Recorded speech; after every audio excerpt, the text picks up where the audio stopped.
Just who exactly could have foreseen that the first direct reference to Wolverine in the MCU would be in She-Hulk, but here we are. So let's talk about that major Easter egg.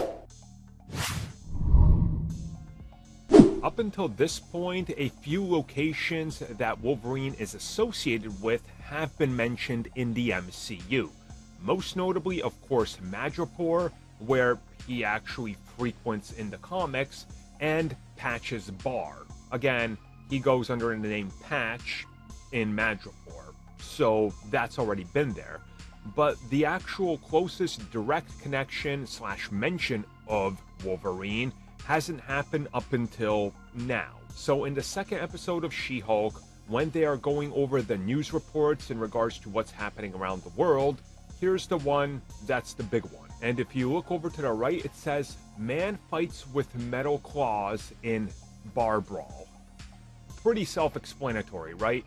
Who do you know that frequents in bar brawls who has metal claws? Whose literal first appearance in the X-Men movies was him bar fighting and letting out the metal claws in X-Men 1. Again, here you go.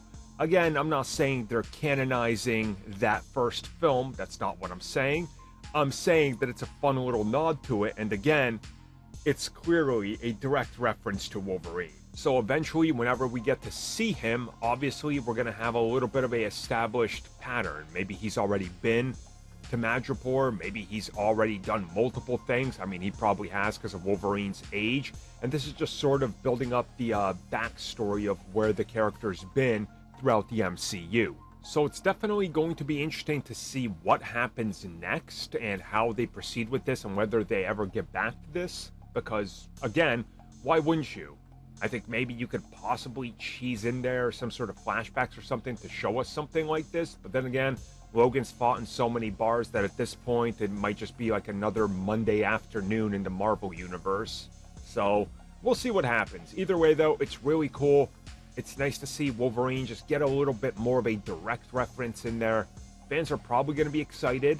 I mean, I assume they are. So let's see what happens next. For all we know, he could even show up in this series by the end and we'd all be taken for a major ride.